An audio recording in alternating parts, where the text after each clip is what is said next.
சேரன் மட்டும் எழுந்து வேலை பார்க்குறாரு. அத பார்த்துட்டு வந்து, "என்னண்ணா நீங்க மட்டும் வேலை பார்க்குறீங்க. யாருமே வேலை பார்க்க மாட்டேங்கிறாங்க." அப்படின்னு சொல்லிட்டு வந்து கேட்டுட்ருக்காங்க நிலா. இல்லம்மா, வீட்ல எப்பவுமே அப்படிதாம்மா. அவனுங்க சின்ன பசங்கம்மா, தூங்கட்டும். அதனால தான் நான் பார்ப்பேன். இதில என்னம்மா இருக்கு? என் தம்பிங்களுக்கு தானே நான் வேலை பார்க்குறேன்." அப்படின்னு சொல்றாரு. "போங்கண்ணா, நீங்க இப்படி பண்றது தப்பு. கூட யாராவது ஷேர் பண்ணணும்ல." சரி, எல்லாரும் தூங்குனா தூங்கின்னு போறாங்க. நான் சோழன மட்டும் எழுப்பி விடுறேன்." அப்படின்னு சொல்லிட்டு நிலா என்ன பண்றாங்க, சோழன எழுப்புறதுக்காக போறாங்க. அவர் வந்து டீ குடுக்குறதெல்லாம் அந்த டீ வந்து தெரியாம வந்து அவங்க மேல கொட்டிடுது. பார்த்தா பாண்டியன் மேல கொட்டிடுது. பாண்டியன் வந்து பயங்கரமா வந்து கண்ண மூடிட்டே வந்து செம்மையா அசிங்க அசிங்கமா பேசிறாரு. உடனே ரொம்ப பயந்து போறாங்க. நிலா அப்படியே காது பொத்திக்கிறாங்க. "டேய் டேய் டேய் ஏன்டா இப்படி பண்ற?" அப்படின்னு சொல்லிட்டு சோழன், சேரன்லாம் வந்து டென்ஷன் ஆயிடுறாங்க. "டேய் கண்ண திறடா, யாருன்னு பார்றா" அப்படின்னு சொல்லிட்டு அதுக்கப்புறம் கண்ண திறக்க, ஐய்யய்யோ! இவங்களா? போச்சு போச்சு. என்ன பண்றதுன்னு தெரியாம ஓடி போயிறாரு. நிலாவுக்கு ஒரே டென்ஷன் ஆயிடுது. போயிட்டு அப்படியே வந்து ரூம்ல போயிட்டு அப்படியே டென்ஷனா உட்காந்துருக்காங்க. அப்ப சோழன் வராரு. "ஏங்க ஏங்க சாரிங்க, ப்ளீஸுங்க சாரிங்கன்றாங்க." சேரனும் வராரு. சாரிம்மா, இந்த மாரி நடக்கும்.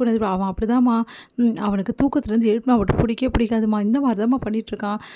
என்னம்மா பண்ணுறது? அவனை சரியா வந்து நான் வந்து படிக்க வைக்கல. படிக்க வச்சதும் வந்து அவன் வந்து மெக்கானிக் ஷெட்ல போயிட்டான். அதனால தான்மா அந்த பேச்செல்லாம் அப்படி ஆயிடுச்சு. என்ன பண்ணுறதுன்னு தெரிலம்மா. அவனை திருத்தவே முடியலம்மா அப்படின்ற மாரி சொல்கிறாரு. அதுக்காக இப்படிலாம்மா பேசுவாங்க? ஐயோ! என்னால் முடியலங்க.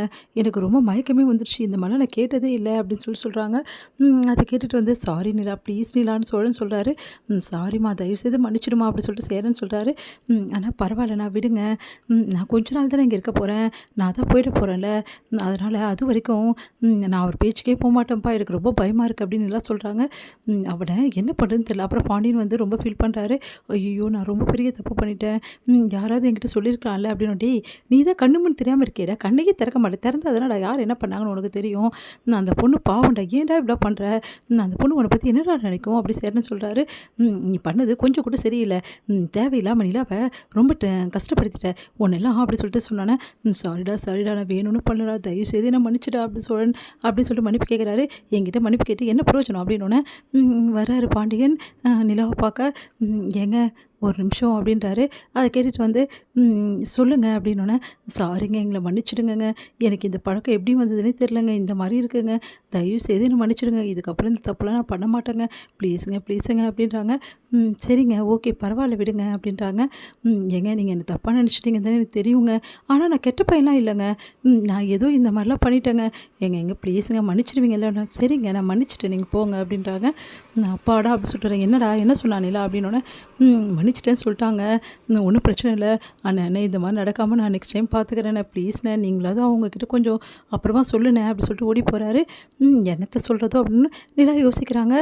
எல்லாத்தையும் எடுத்து வச்சுட்டு மறுபடியும் வந்து கிளம்புறேன். "என்னங்க மறுபடியும் கிளம்ப ஆரம்பிச்சிட்டேங்க?" "இல்லைங்க, இன்னைக்கு புது இன்ஸ்டிடியூஷன் போய் பார்க்கலாம். ஏன்னா சும்மா இருக்கிறத முயற்சி பண்ணோம்லங்க" அப்படின்னோன்னே, "ஏங்க ஆல்ரெடி தான் முயற்சி பண்ணிட்டோமே. வேற வழி இல்லைங்க. போய் தானே பார்க்கணும்." "சரி ஒரு நிமிஷம் இருங்க" அப்படின்னோன்னே, என்ன சோழன்?" அப்படின்றாங்க.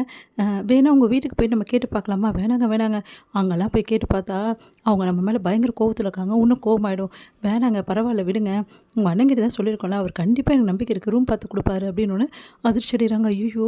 இவர் ரொம்ப நம்புறாளே! ஒரு வேளை சரண் ரூம் பார்த்து குடுத்துருவாரோ அப்படின்னு சொல்லிட்டு, அடுத்து வந்து நிலா பார்க்குறாங்க. நடேசன் வந்து உட்காந்துருக்காரு. அவர பார்த்துட்டு, "ஏங்க உங்க அப்பா வந்துட்டாருங்க" அப்படின்றாங்க. "எங்களுக்கு தெரியுங்க, வந்துருவாருங்க" அப்படின்னு சொல்லிட்டு சொல்றாங்க. "என்னங்க அசால்ட்டா சொல்றீங்க? அவர் வந்திருக்காருங்க. அவர ஏதாவது அடிச்சுட்டாங்களா போலீஸ் ஸ்டேஷன்லன்னு கேட்க மாட்டீங்களா?" இவர் அடிக்காம இருந்தா பத்தாது" அப்படின்றாங்க. ஒண்ணும் புரியாம நிலா வந்து நடேசனே பார்க்குறாங்க. "என்னம்மா, காப்பி தண்ணி ஏதாவது குடிச்சியாம்மா?" அப்படி சொல்லிட்டு கேட்குறாரு. சரிங்க" அப்படின்றாங்க. அப்படி நிலா ஒண்ணும் யோசனையா நடேசன பார்த்துட்டே போறாங்க.